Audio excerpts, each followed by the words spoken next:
Somebody recently asked me in a comment if I could talk about a summary.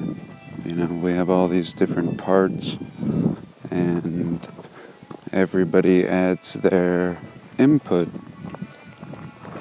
But somebody asked me for a grand kind of unified theory, and I think it's appropriate.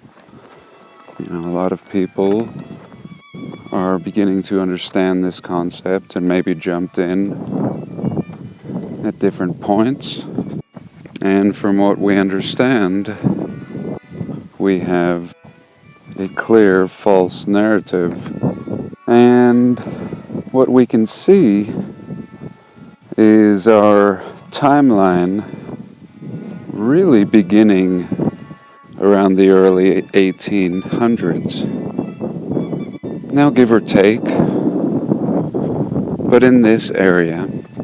And most of the ruins and older buildings that we see all over the world really seem to be from an era before that. And our current people appear on the scene around the early 1800s. And shortly after, 1820s, 1830s, they invent photography. And we have a depiction of this early introduction period. And we suddenly go from this beautiful architecture and layouts and engineering and artwork and sculptures, and we seem to go backwards. Everything seems to go backwards. And we also see a devastation of these older buildings from the old world. And we appear shortly after what appears to be a massive cataclysm, which is known as the mud flood. And this old world is inundated with mud, and signs of the past civilization are wiped out, but much remains. And our recently introduced populace that we are the children of begins building the way that we build today. And they use wood and simple means, and never quite replicating this ancient style that is found all over the world, that is clearly not our people. And our people do not have the ability in this early 1800s period to even come close to constructing any such things. And in North America, in this time period, the log cabin was the preferred means of building. These are the resources that you have. You can cut down trees and you can build right away without any amazing skills that we see in the old world. And so this introduction, along with the mud flood shortly after, is populated by a people that do not seem to really understand their environment. And we see the old antique fireplaces that fall into dysfunction because they may not have been fireplaces. And we see castles, amazing castles, with no means to heat in the winter. No means to heat these castles. Even with, some had what they would call fireplaces, and yet it is not enough to heat these monstrous buildings,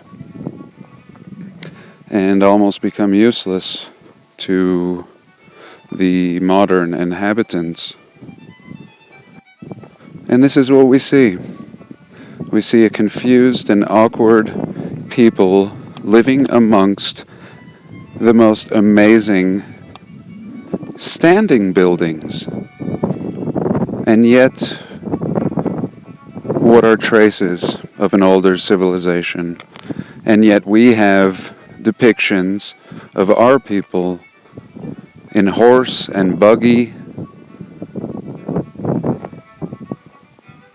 and unable to replicate such structures.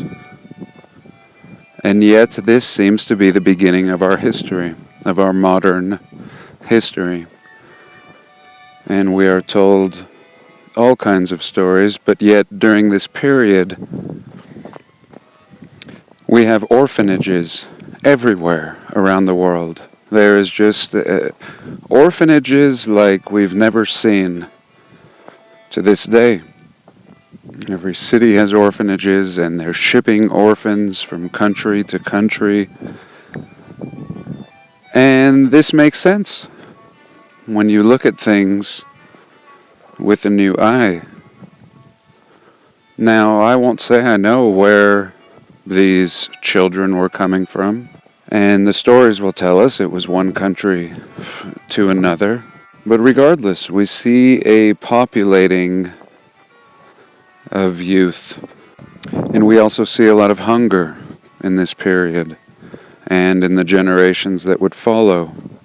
I've heard stories from both of my grandmothers that they waited in lines for butter. And how does this come to be? Waiting in line for butter? Well, they will tell us it was the Great Depression. But could people really have staked so much on the stock market? The average person would lead a simple life, according to the narrative in that time period.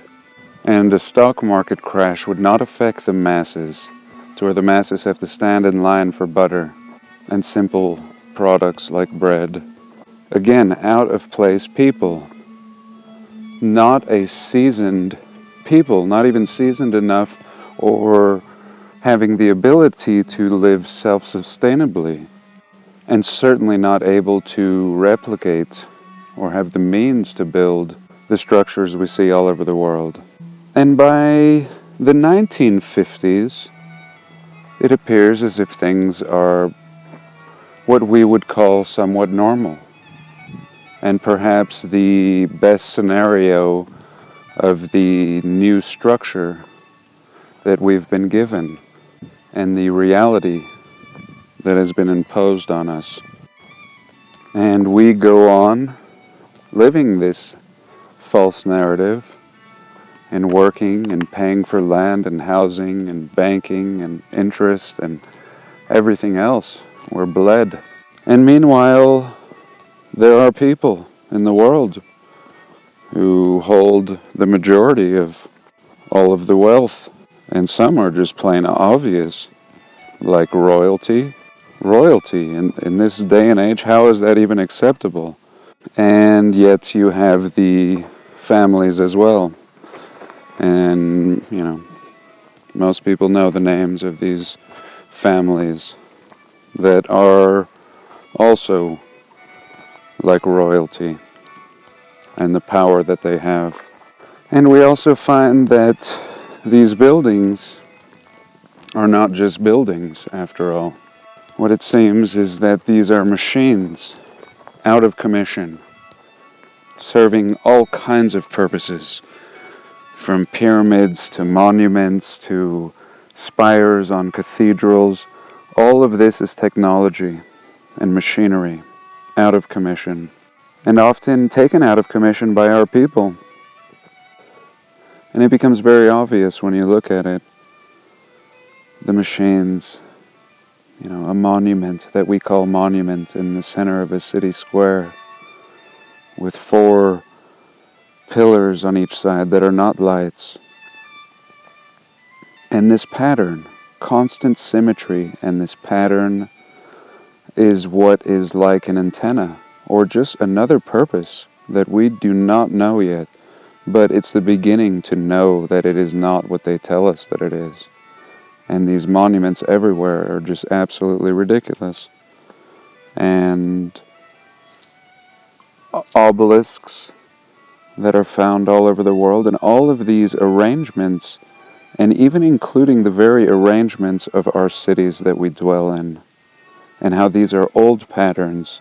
Old patterns, and we can find traces of these old patterns out in the middle of the desert to this day. The footprint of what we would call the perfect foundation to lay a city upon, but yet I believe it's some kind of machinery, or some technology, or something that we don't understand. And in our recent time, we see a destruction of a lot of this. In the late 1800s, early 1900s, we see world's fairs all over the world. And what we see in all of these world's fairs, in all parts of the world, including all states in all countries, is a showcasing of the same building style and technologies, only to have most of them destroyed.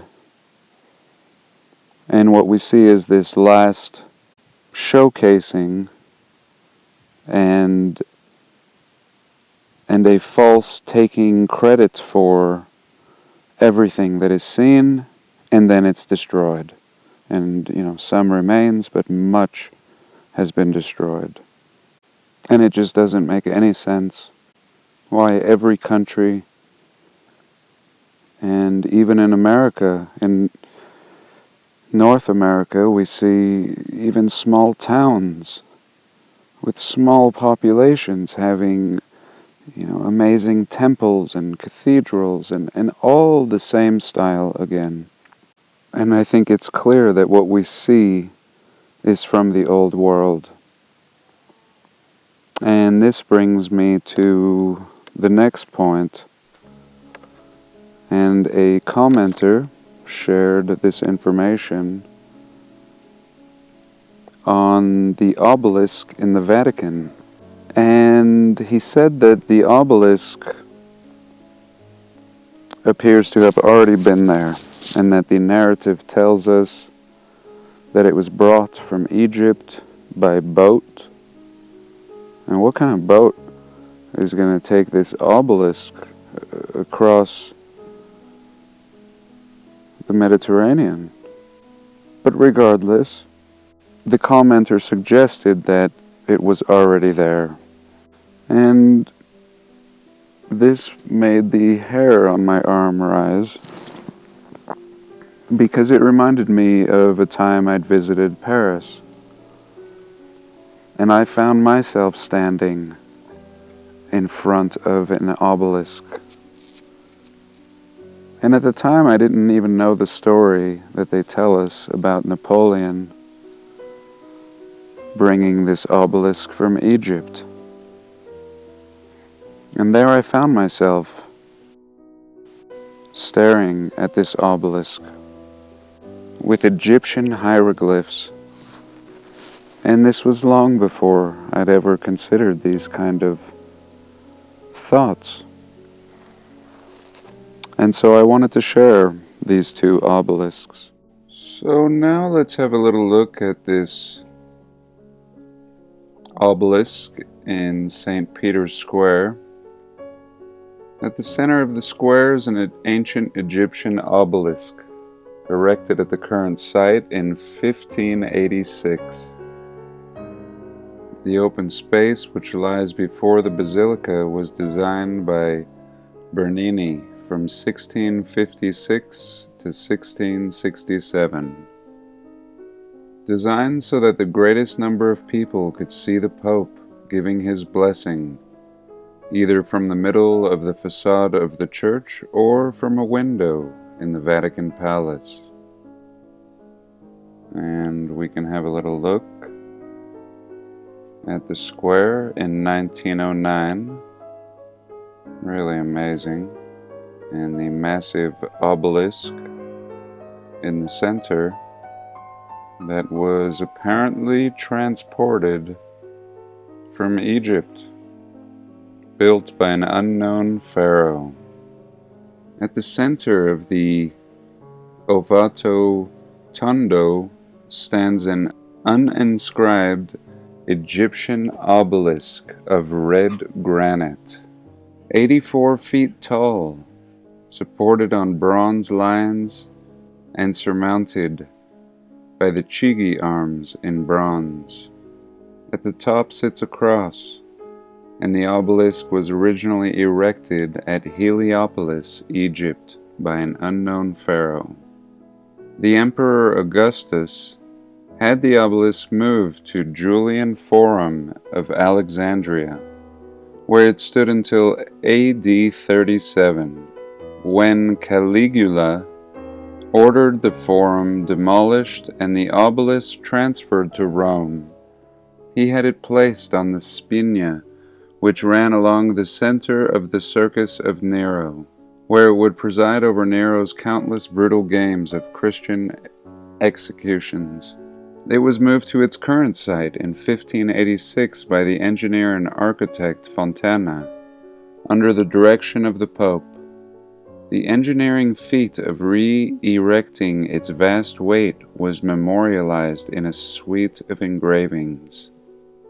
The Vatican Obelisk is the only obelisk in Rome that has not toppled since ancient Roman times. During the Middle Ages, a gilt bowl on top of the obelisk was believed to contain the ashes of Julius Caesar. Fontana later removed the ancient metal bowl, now in a Roman museum, that stood atop the obelisk, and found only dust. Christopher Hebert writes that the bowl was found to be solid. So very interesting indeed, that they would tell us that this obelisk is from Egypt. And here is a supposed image depicting this obelisk in 1694. Really fascinating and pretty ridiculous. We can see the people, and very few people depicted, and pretty silly, just as ridiculous as we see even in more recent times, 200 years later, from this supposed depiction. Horses, buggies, and magnificent structures. And here a little look at the top. And here a little depiction in 1821. And really not much has changed. And pretty amazing to have this glorious fountain in this time pre-power, pre-electricity, supposedly. And really just looking at this complex, this is absolutely remarkable. And what was the real purpose of this? This does not look like something that has anything to do with religion, and certainly not Christ, but it makes a lot more sense that this served another purpose. And is this whole thing some kind of machine or device, or, really this could be a weapon, or who knows? But again, this whole story is pretty ridiculous. And that they even went as far as to say that this was transported from Egypt on a boat. And now let's have a little peek at the Parisian obelisk that I spoke of. And here it is. Here's a little peek at the Eiffel Tower next to it. Here. And just really fascinating. Just a fascinating scene right here. And again, when I found myself standing in front of this obelisk, it's like I just kind of woke up out of that dream, the dream of our false narrative, and really wasn't sure, but yet also was a little bit more sure that there was more going on. And this is really fascinating. Really, how old is this? And even this Eiffel Tower. I see this Eiffel Tower with new eyes.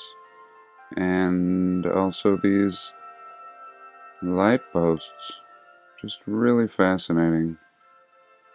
Bunker Hill Monument, Charlestown, Massachusetts. Built between 1827 and 1843. Really fascinating. Connecticut, 1830. And this one's really interesting. In Ethiopia, there's some people down here. And our own Washington Obelisk in London. And in Rome, Romania, Rome, Scotland, South Wales, Newcastle, all seemingly built around 1850. West Yorkshire, very beautiful. Wellington Monument, Ireland. Lincoln's Tomb in Illinois. Pakistan, South Wales, Pennsylvania, Rome, New York, Singapore, all the same style. Penn State University, Sioux City, Iowa, Vermont, Buffalo, New York. Really amazing. Building and obelisk. Tennessee, Louisiana, Ohio. There's no shortage of monuments and obelisks. And again, I ask, what is the purpose? What is the importance of having a monument on this island in Florida? England, Kentucky, just as glorious as any of them. This tower in Minnesota, very interesting that they would lump it in here with obelisks, but I do see the resemblance and really pointing out an understanding for what we're seeing here. Towers and technology. Technology that we don't understand, but yet very similar to what we have recreated. And it makes sense if we would follow in the footsteps. Uruguay, New Jersey. And a fascinating one here in Deer Park, Texas, at a national monument. Unbelievable. This would be fun to get into the story, but just a beauty. In Israel, in Sao Paulo, Brazil. Beautiful. The Dominican Republic, Bolivia. Beautiful. It looks like a beautiful city around it as well. And Siberia, Russia. Very fascinating. I've never seen this before. And this amazing additional technology in the background. Always the antenna in the center, surrounded by columns in a half circle, and a dome. Always the same pattern. And this is really amazing. A small obelisk stands at the Trinity site, the location of the first atomic bomb explosion. Really ridiculous. This obelisk is probably the top of the remains of an ancient obelisk. And all of these test sites, I believe, were the sites of ancient civilizations. And I find it very interesting that the author of this blog is lumping in these conclusions that I have made, and he's doing it in a very subtle way, and I appreciate that. Here we go in North Dakota, and we have a very similar thing in Salt Lake City. At the very highest point overlooking the old part of Salt Lake City, we have a peak called Ensign Peak, and we have one of these at the top. A very beautiful obelisk. And Jakarta. Absolutely amazing. I can't believe I've never seen this. North Korea. Again, North Korea. You know, we had some fun looking at another tower in North Korea, and look at this beautiful. Obviously, this tower has been retrofitted. So that's it for today. Oh no, actually, I wanted to show you one more thing. This little picture, or this depiction of King Solomon's temple. And I've always just loved these old images of King Solomon's temple, in times of the Bible. And there's just so many fascinating elements of these old Bible images. And let's see, let me give you a little look. This came from a Gallica. And, oops.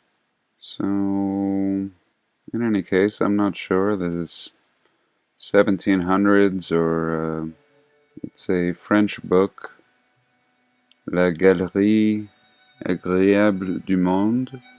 And I believe it's from the 16s or 1700s.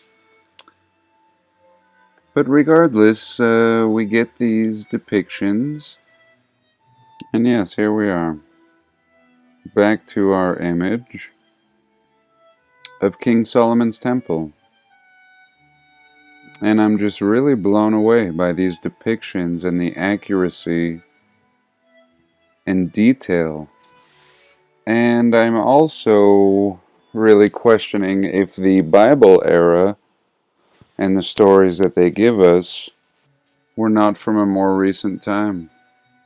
And if this is what King Solomon's temple may have looked like, and perhaps this is the destruction of the reset and the past civilization, and perhaps that past civilization was the people that they speak of in the Bible, or a people shortly after, and the flood and everything.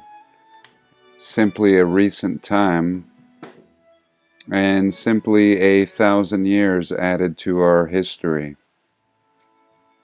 1,000 false years added to our history, and these stories that we are led to believe are 2,000 years ago